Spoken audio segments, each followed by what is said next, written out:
Good vach and welcome to BJC Mitzvah Day number 228, part 4.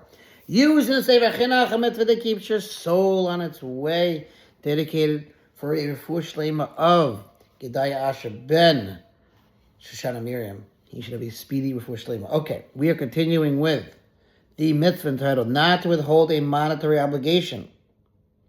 Got it? Good. Let's go. Home stretch.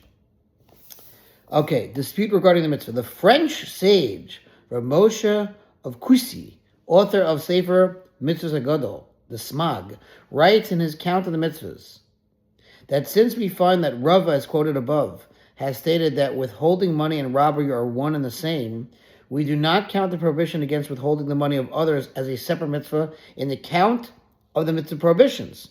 In its stead, the Smag counts the prohibition that he not be like Korach and his assembly as one of the 613 mitzvahs. That is to say, that by way of that verse, we are commanded not to persist in a quarrel. The Chinuch presents his interpretation of Rava's statement that the prohibitions of withholding money and robbery are essentially the same. It is our understanding, however, that Rava's intention is not that we should not count withholding money and robbing as two separate mitzvah prohibitions. Rather, he simply means that one who commits robbery will be in violation of two prohibitions. And the same regarding one who withholds money that is due another, he also will be in violation of two prohibitions.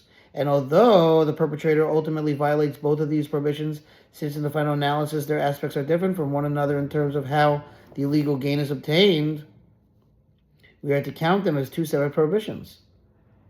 This is similar to the prohibitions of robbing and stealing, where even though the idea of both of them is that we are not to unlawfully take the money of our fellow, there is nevertheless no doubt that they are counted as two separate prohibitions in the count of the 613 mitzvahs, as Smag himself concedes. Okay, Baruch Hashem, we concluded this mitzvah. Thank you for listening to the sponsor feature mitzvah 36, 100 for the gold. Have a good night. See you tomorrow.